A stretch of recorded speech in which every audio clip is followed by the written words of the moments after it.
Thank you so much for joining us today. To start off, do you want to just share your name, your class year, and if you have a family legacy at LaSalle? Sure. I'm Michele Cinquegrano, 1989 graduate, and my dad graduated from LaSalle, Michael, in 1964, so he was 25 years ahead of me.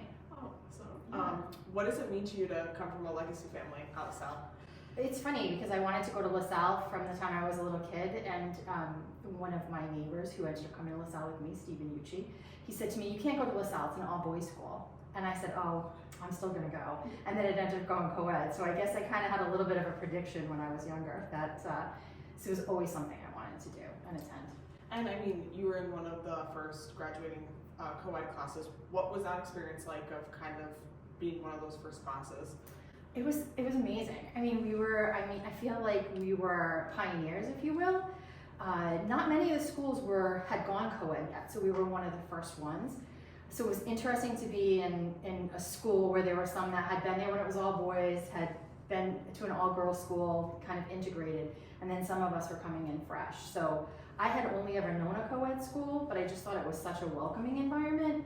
And I didn't notice that any of the teachers had any issues with there being girls there. It was like we were always there when we came into the school. So That's great. And what were some of the clubs or activities that you were involved with when you were a student here? So I was on the debate team. I was co-captain of the debate team with Gina Raimondo. So it's we always laugh when we see each other. It's our claims to fame.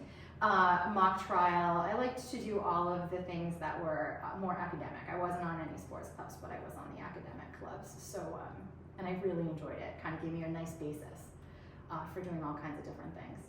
Nice. And what was your journey after you graduated from LaSalle? Did you go to college? What was that? Sure. Yeah, I actually started off at Catholic University in DC. There was an issue with a domestic violence murder behind our dorm, and it was like 1991, and there were no cell phones then. There was only landlines. So my father was really nervous, and he said, "I really want you to come home," because they sent a letter home to our parents to tell them about it. As any typical teenager, I wasn't going to say anything because I loved going to school there.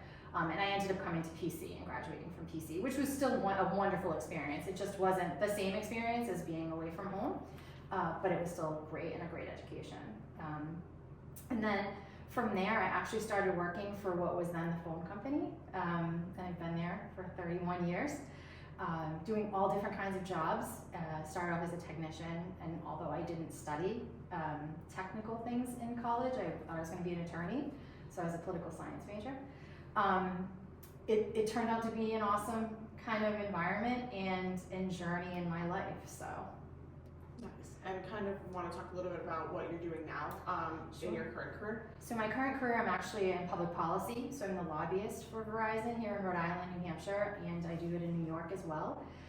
So it's kind of funny that I studied political science, right? Did a technical career for a majority of it, and now here I am in kind of a political public policy world, which is pretty cool because I do it on both the wireline and the wireless side. So looking forward to future technologies and shaping public policy around those technologies and spectrum issues, et cetera, is just such an interesting place to be in the company right now.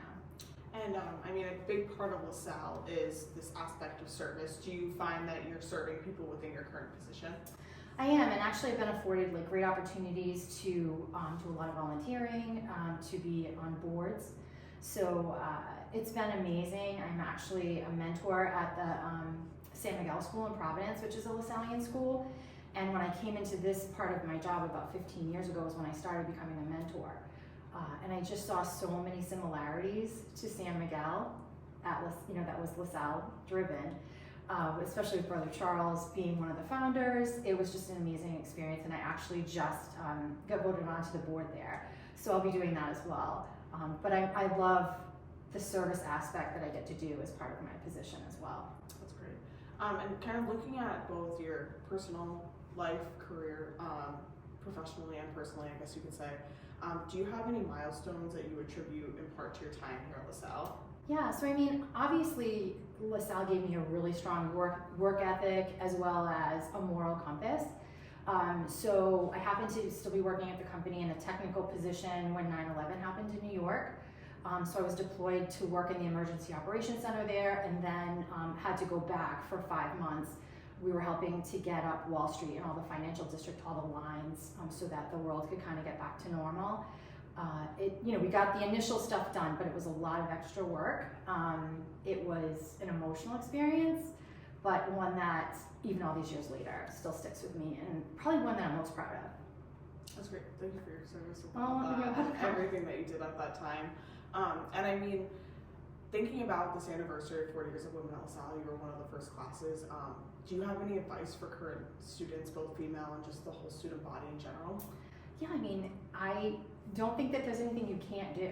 I just feel like the world is your oyster, right?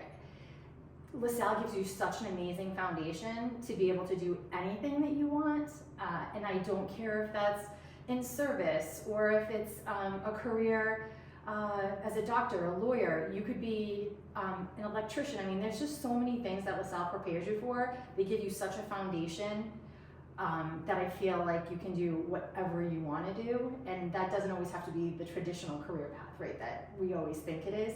But I just think you being an amazing person that LaSalle has helped mold is something that will bring you forward in any aspect of your life as you move forward.